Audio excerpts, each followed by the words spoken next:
चलिए भाई स्टार्ट करते हैं आज एक्सरसाइज 3.1। 3.1 में ये क्वेश्चन नंबर 2 का थर्ड पार्ट दिया गया है, जिसमें 6x - 3y + 10 = 0, 2x - y + 9 = 0 दिया गया है। और आपको बताना है, पिछली क्लास में हम लोग पढ़ चुके हैं कंसिस्टेंट कब होता है, जब यूनिक सोल्यूशन होगा और यूनिक सोल्यूशन में ये कोफिशिएंट का रेशियो इक्वल नहीं होंगे और मेनी सोल्यूशन में क्या होंगे, ये तीनों बराबर होंगे, तभी ये दोनों केसेस को कंसिस्टेंट सोल्यूशन बोलते हैं। और जब कोई भी सोल्यूशन ना मिले तो ये रेशियो क्या होते हैं, लास्ट वाले में ये बराबर नहीं होते हैं, तो इनकंसिस्टेंट हो जाता है। ठीक है, देयर इज नो सोल्यूशन। और केस भी जानते रहिए कि ये कैसा बनाता है, इंटरसेक्टिंग लाइन। क्या इंटरसेक्टिंग लाइन, प्रतिच्छेदी रेखा। और ये कौन सी रेखा बनाएगा, संपाती या कॉन्करेंट या कोइंसिडेंट। ठीक है, और ये वाली लाइन कौन होगी, पैरेलल लाइन। पैरेलल जो लाइन होती है वो कभी भी सॉल्यूशन नहीं देती। ठीक है, अब इसमें आपको बताना है क्वेश्चन नंबर 2, 3 में आपको रिप्रेजेंट करके बताना है कि इंटरसेक्टिंग है या पैरेलल है या इनकंसिस्टेंट है। तो रेशियो देख लीजिए, रेशियो देखिए A1/A2 का अगर रेशियो आप देख रहे हैं तो क्या होगा, 6/2, दैट मीन 3। V1/V2 का देख लीजिए तो -3/-1, माइनस माइनस कैंसिल 3। C1/C2 का देख लीजिए 10/9। अब देखिए ये दोनों इक्वल है बट ये इक्वल नहीं है, तो आप क्या करेंगे, A1/A2 = B1/B2 does not equal to C1/C2। अगर लास्ट वाला इक्वल नहीं है तो कौन सा केस दिख रहा है, पैरेलल और नो सॉल्यूशन, यानी बोथ लाइंस आर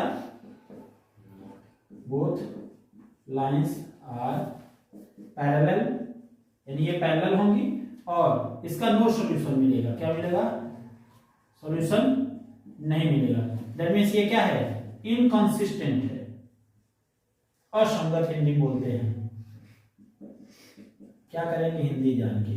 ठीक है, तो इनकंसिस्टेंट, तो इसका सॉल्यूशन ये होगा। अगले क्वेश्चन पे आते हैं, क्वेश्चन नंबर 3 पे।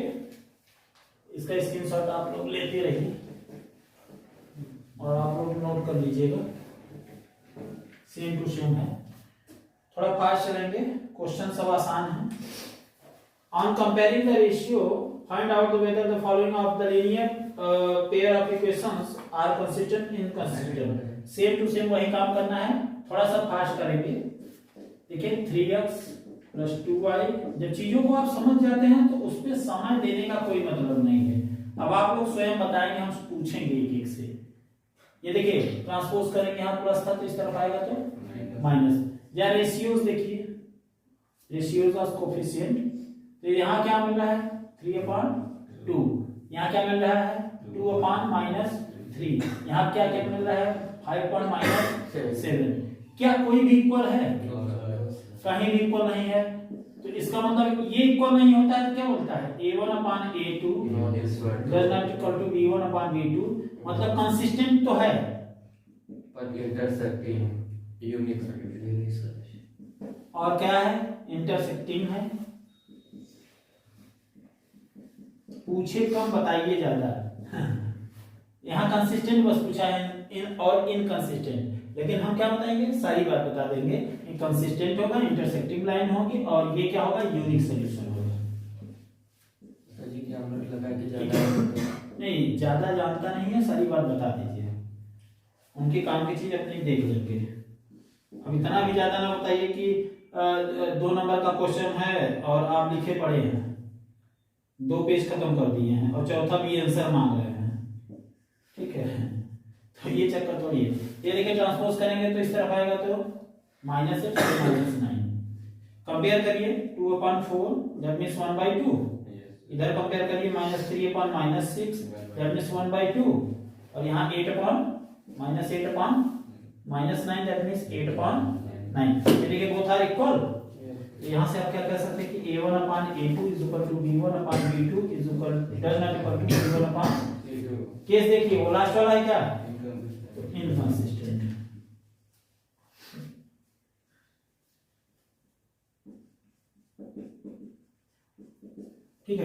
थर्ड पे आइए, थर्ड पे क्या है, 3/2 x plus 5/3 y is equal to 7 है, ट्रांसपोज करेंगे तो -7, 9x माइनस 10y -14 कर देते हैं, 14 उस तरफ था, इस तरफ ले जाएंगे ट्रांसपोज करके। अच्छा, थोड़ा सा आसान बनाने के लिए हम क्या करते हैं, चाहे आप मल्टीप्लाई करिए या ना करिए, तो 6 से अगर मल्टीप्लाई करते हैं तो कुछ अच्छा लगने लगेगा। 6 से हम मल्टीप्लाई करेंगे 2 3 जा 6 से 3 जा 9x, अगर 6 करेंगे 3 2 जा 10y, 6 से हम मल्टीप्लाई कर दीजिए 42। अब रेशियो देख लीजिए 9/9 और ये क्या है 9/9 1 आ जाएगा, 10/-10 -1 और -42/-14 माइनस अगर हटा दें तो 21 3 टाइम्स 3 आएगा और तीनों इक्वल नहीं है, तो हमें तो केवल इतने से मतलब है a1/a2 does not equal to b1/b2, तो ये क्या होगा कंसिस्टेंट, इस वाले केस में आ रहा है ना कंसिस्टेंट। ठीक है, तो ये हो गया आपका थर्ड क्वेश्चन। अब फोर्थ देखिए,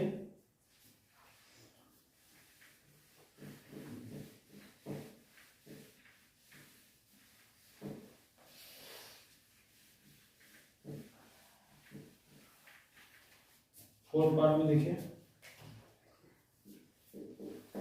क्वेश्चन नंबर 3 का 5x माइनस 3y -11 कर लीजिए ट्रांसपोज करके, -10x प्लस 6y प्लस 22 है, क्योंकि -22 उस तरफ है, इस तरफ ले आएंगे तो +22।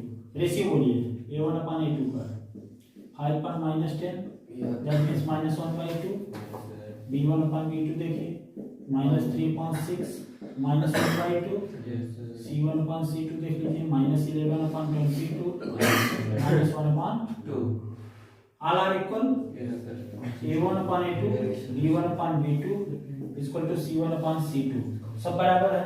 कौन सा केस लगा, कंसिस्टेंट मेनी सॉल्यूशन, और इसमें क्या लगेगा मेनी सॉल्यूशन,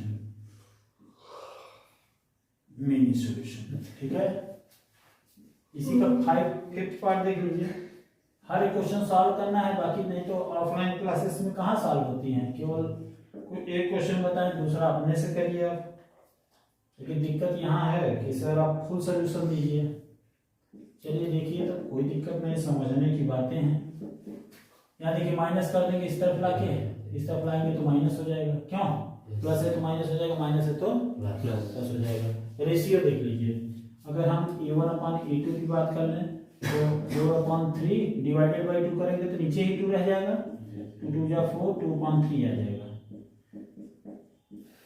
b1/b2 2/3 देखिए सेम आ रहा है क्या, c1/c2 -8/-12 यस, 4 2 जा 4 3 जा 2/3 सब सेम आ रहा है, सब सेम कहाँ आ रहा है कंसिस्टेंट में, वो भी कॉन्करेंट में मेनी सॉल्यूशन दे रहा है। लिखेंगे because a1/a2 is equal to b1/b2 is equal to c1/c2, so it make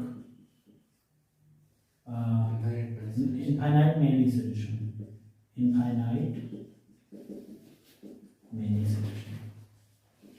ठीक है, कॉपी करना चाहते हैं नोट कर लीजिए।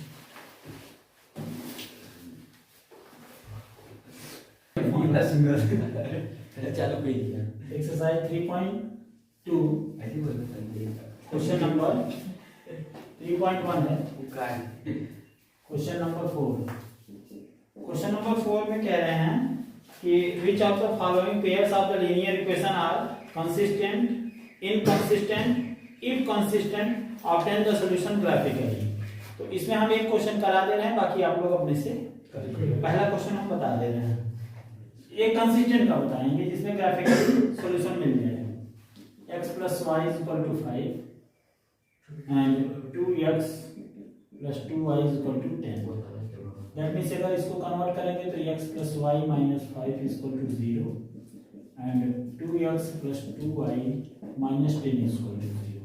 तो अगर रेशियो देख रहे हैं तो a1/a2 क्या मिलेगा हमको 1/2, b1/b2 अगर देखें तो 1/2 और c1/c2 देखें तो -5/-10 माइनस माइनस कैंसिल 1/2 सब में सेम मिल गया। अब जब सेम मिल गया तो मेन ही सोल्यूशन होंगे तो कंसिस्टेंट होगा because a1/a2 is equal to b1/b2 is equal to c1/c2। जब का So it is consistent। अगर सर इनकंसिस्टेंस रहेगा तो उसका सॉल्यूशन देने की जरूरत नहीं, उसका हाँ उसमें लिख देना है बस, केवल कंसिस्टेंट रहेगा सॉल्यूशन देना होगा। तो और ये देखिए ये कैसा है मेनी सॉल्यूशन, यस सर, यानी दोनों सेम ही लाइन को रिप्रेजेंट करेंगे। अब चलिए ग्राफ पेपर पे देख लीजिए अगर समझना चाहते हैं तो एक्स वाई और ओरिजिन, यहाँ पे ओरिजिन आ गया। अगर हम देखें एक्स और वाई बताए थे कि आप एक्स को 0 कर लीजिए, इस पे एक डिब्बा बना लीजिए, डिब्बा बोले तो समझते हैं बॉक्स, डब्बा एक्स वाई, एक्स 0 एक वाई 0, तो एक्स 0 ले लेंगे तो वाई इक्वल टू 5 आ जाएगा, और जब वाई इक्वल टू 0 लेंगे तो एक्स इक्वल टू 5 आ जाएगा। ठीक है, तो ये होगा 1 2 3 4 यहाँ पे आ जाएगा 1 2 3 4 5। ठीक है, ये 1 2 3 4 5। अब बात यह है कि यहाँ पे एक 0 होगा, क्यों x जब 0 है तो y क्या होगा 5। ये देखिए, अब दोनों ही लाइन को मिला दीजिए ऐसे, सेम टू सेम यहाँ पर भी आ जाइए, बॉक्स बनाइए एक्स वाई, इसको 0 करेंगे, x को 0 करेंगे तो ये 0, तो y इक्वल टू भी 5 आ जाएगा, और जब y को 0 करेंगे तो सेम टू सेम, यही सेम लाइन आएगी क्या, यस सर, तो इसको क्या बोलते हैं कॉन्करेंट लाइन या कोइंसिडेंट लाइन। ठीक है, एक ही लाइन पे दूसरी लाइन सुपरइम्पोज कर गई, तो इसमें कितने सॉल्यूशन मिलेंगे, हाँ main solution, infinitely main solution. क्यों ऐसा हो रहा है देखिए कि दोनों लाइन कितने पॉइंट पे मीट कर रही हैं, तो कहेंगे इनफाइनाइट टाइम मीट करेंगी ना। यस सर, ठीक है, तो अब इसके आगे के जो क्वेश्चन नंबर 4 के जितने भी क्वेश्चन है सब बना लेंगे अपने से। कंसिस्टेंट रहेगा तो ग्राफ बनाइएगा, और इनकंसिस्टेंट रहेगा तो ग्राफ बनाने की जरूरत नहीं है। क्वेश्चन नंबर 5 पे आइए, देखिए half the perimeter of the rectangular garden whose length is 4 meter more than its width is 36. Find the dimension of garden। अच्छा, अब डायमेंशन ऑफ गार्डन अगर पूछा जा रहा है तो आप क्या करेंगे, जो पूछा जा रहा है वही मान लेंगे। तो ये बात ध्यान दीजिए, अपने दिमाग में बैठाने के लिए हम रेक्टेंगुलर बना लेते हैं, और इसकी लेंथ x मान लेते हैं और ब्रेथ y। तो यहाँ लिखेंगे length of rectangular part be x and breadth कितना है y। और क्वेश्चन में क्या कह रहे हैं, पेरीमीटर क्या होगा 2 ब्रैकेट में length plus breadth, yes sir, 2 bracket में x plus y which is equal to 36। मैंने x plus y is equal to कितना हो जाएगा, 2 से डिवाइड कर दीजिए 18। इक्वेशन फर्स्ट आ गया। अब देखिए whose length is 4 more than its width, means length क्या है x प्लस 4 वाली, हाँ ब्रीथ से कितना है 4 मोर देन है according to question ATQ, according to question. Length क्या है x, ब्रीथ कितना है y प्लस 4। इक्वेशन 1 से वैल्यू पुट कर दीजिए x की, किसमें put value of x, value of x from equation 2 in equation 1। First equation में आपको x की वैल्यू पुट अप कर देनी है, क्या हो जाएगा y प्लस 4, x की जगह पे क्या रख देंगे y प्लस 4, और ऑलरेडी y था इज इक्वल टू 18, तो y 2y, 4 को हम ट्रांसपोज करेंगे 18 माइनस 4, कितना आ जाएगा 2y इज इक्वल टू 14। अभी हमको सॉल्व करना पड़ रहा है, और कौन सा मेथड लगाया जानते हैं हम सब्स्टिट्यूशन मेथड लगा रहे हैं। s की वैल्यू यहाँ से उठा के यहाँ रख रहे हैं, जब एक जगह से दूसरी जगह वैल्यू को रखा जाता है तो उसको हम सब्स्टिट्यूशन मेथड कहते हैं। अभी आगे बताएंगे। There are 3 method to find out the simultaneous linear equations, elimination, substitution and cross multiplication. Okay, class आपके सिलेबस में नहीं है। y = 7, y की वैल्यू 7 आ गई थी, यहाँ पुट कर दीजिए, पुट इन इक्वेशन 2 में पुट कर दीजिए, x = y + 4 था, तो 7 + 4 कितना आ जाएगा 11। अब एग्जामिनेशन हॉल में कैसे समझ पाएंगे कि हमारा आंसर सही आया है? हम क्या करेंगे, x और y की वैल्यू देखेंगे, दोनों को ऐड करिए, 11 और 7 कितना हुआ 18, और जस्ट डबल करिए 36 आया है। यहाँ देखिए, इसमें पुट करिए, आ रहा है ना। और क्वेश्चन नंबर 6 पे बात करते हैं। Given the linear equation 2x + 3y - 8, 2x + 3y - 8 = 0, ये इक्वेशन दिया है। और right another linear equation in 2 variables such that geometrical representation of the pair of so form is intersecting line, parallel line and coincident line. अगर हमको चाहिए, किसको हमको चाहिए, क्या इंटरसेक्टिंग लाइन, इंटरसेक्टिंग लाइन, इसके कंपेयर में एक दूसरी लाइन आपको बतानी है अपने से, जो क्या हो कि इसके इंटरसेक्टिंग लाइन हो। तो इंटरसेक्टिंग लाइन होता कब है, a1/a2 does not equal to b1/b2, वो रेशियो सेम नहीं होना चाहिए। तो ये क्या है, 2x + 3y है, तो इस केस में आप क्या लिख सकते हैं, 2 और 3 को छोड़ कोई भी नंबर ले लीजिए, 5 3 तो जिससे उनका रेशियो क्या हो, इक्वल ना हो। तो 2 को छोड़ दीजिए, 3 ले लीजिए, तो क्या आ जाएगा 3x + 2y + 8 ले लीजिए, -8 ले लीजिए, -18 ले लीजिए, कोई दिक्कत नहीं। अब ध्यान से देखिए, ये 2/3 है, रेशियो क्या है 2/3 है, और यहाँ क्या है 3/2 है, क्या इक्वल है, क्या है, तो ये इंटरसेक्टिंग लाइन बन गई। ऐसे कितनी लाइंस बनेंगी, इनफाइनाइट लाइंस होंगी। एक लाइन के इंटरसेक्टिंग लाइन दूसरी लिखनी है तो ऐसी कितनी लाइन बनेगी, इनफाइनाइट लाइंस बनेंगी। ठीक है, इसी तरीके से अगर हम सेकंड की बात कर लें, इसमें क्या कहा गया है, पैरेलल लाइन।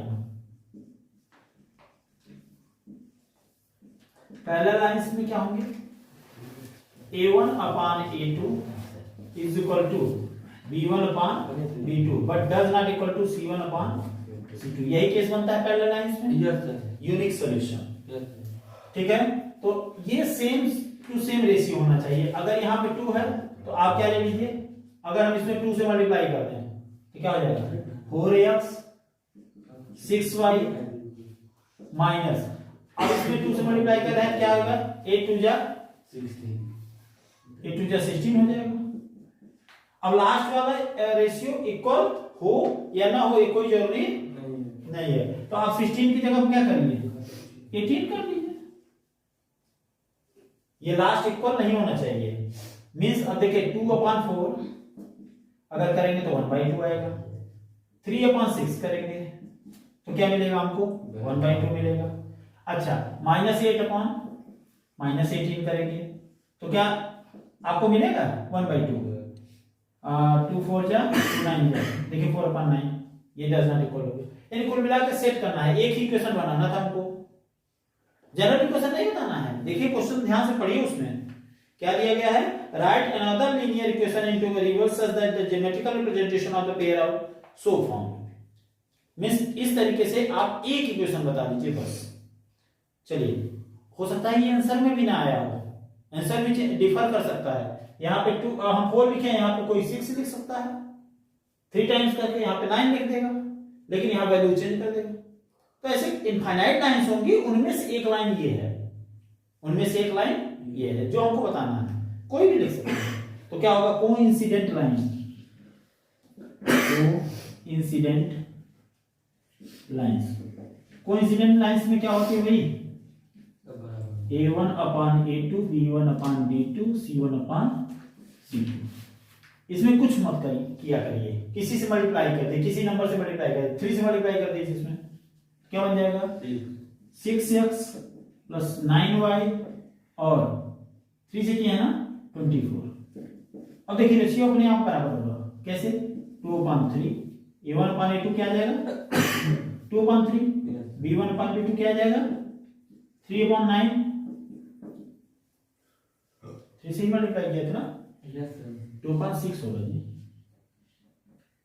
तभी कहते हैं 1/3 है, यहाँ भी 1/3। और C1 अपान C2 -8 अपान -24, 8 थी 1/3। देखिए सेम है क्या, ये इक्वेशन आपका जनरेट हो गया। तो ये तीनों इक्वेशन जो आपकी कंडीशन के हिसाब से बनाने के लिए कहा गया है, उसमें आपको ये बेसिक कंडीशंस आपको पता होनी चाहिए, ठीक है, ओके। हाँ, कॉपी कर लीजिए इस क्वेश्चन। क्वेश्चन नंबर 7 पे आइए। Draw the graph of the equation x minus y plus 1 is equal to 0 and 3x plus 2y minus 12 is equal to 0. Determine the coordinates of the vertices of the triangle formed by these lines and x axis and set the triangular region.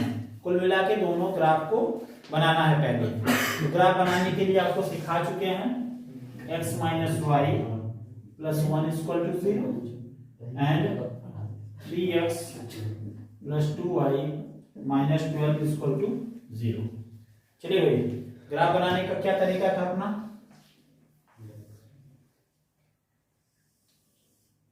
x axis y axis, दो perpendicular line होती हैं जो एक दूसरे को cut करती हैं point O पे, O इज द सेंटर, जहां कट करते हैं। सच में ये लाइंस कैसी होती हैं, नंबर लाइन, क्या होती हैं नंबर। और इस पे देख लीजिए, पॉइंट आउट कर लीजिए 1 2 3 4 5 6 7 8 9 10 11 12, 1 2 3 4 5 6 7, काफी है, 1 2 3 4 5 6 7 8 9 10, 1 2 3 4 5 6 7 8 9 10।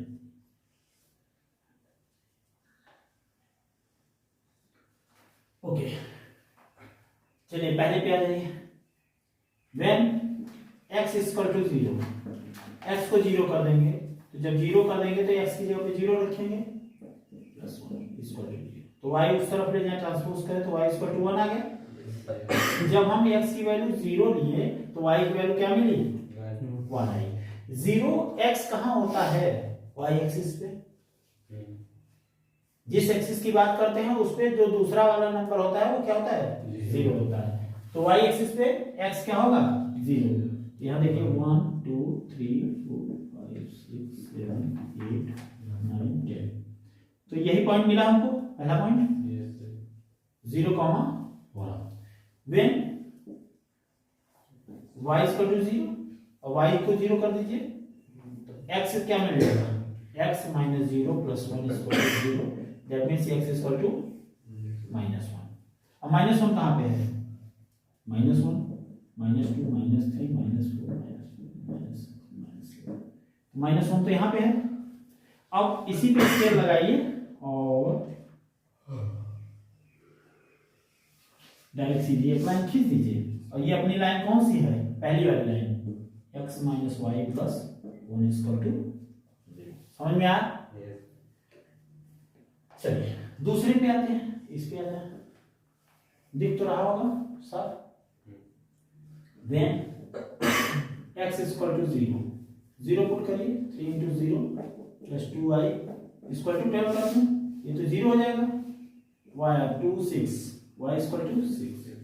जब हम x इक्वल टू 0 लिए तो y पे क्या मिला हमको 6, x 0 तो y पे 6, ये पॉइंट मिला। अब y को 0 करिए, when y equal to 0, y को 0 करिए 3x इक्वल टू 12, 3 4 जा 12।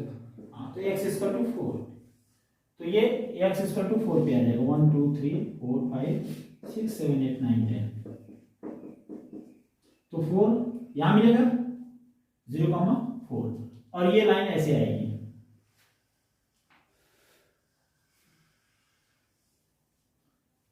सही है। अब यहां पे जहां पे कट कर रही है इसका सॉल्यूशन होगा, ये देखिए, ये वर्टिसेस मान लीजिए a, ये b और ये c। a का कोऑर्डिनेट आप जानते हैं, x एक्सिस पे -1, y एक्सिस पे 0, मींस -1 0। b पे क्या मिला, x पे 4 और y पे तो गया ही नहीं 0। अब c का ही देखना है, थोड़ा ध्यान से, आंसर पता नहीं सही है नहीं है। 1 3 आया है, तो ग्राफ एग्जैक्ट बनाना होगा तो 1 3 हो जाएगा। ठीक है, 3 के सीध में तो दिख रहा है, लेकिन 1 ना करके 2 के सीध में मिला ना, स्केल तो हम लगाए नहीं है, तो एक मोटे मोटे तरीके से बता रहे हैं, तो 1,3 मिल जाएगा। और ये वर्टिसेस हो गए, और इसको सेट करना है एक्स एक्सिस के साथ, शेडेड रीजन बनाना है हमको, इसको ऐसे थोड़ा सा लाइनिंग का कर देना है, ये है शेडेड रीजन।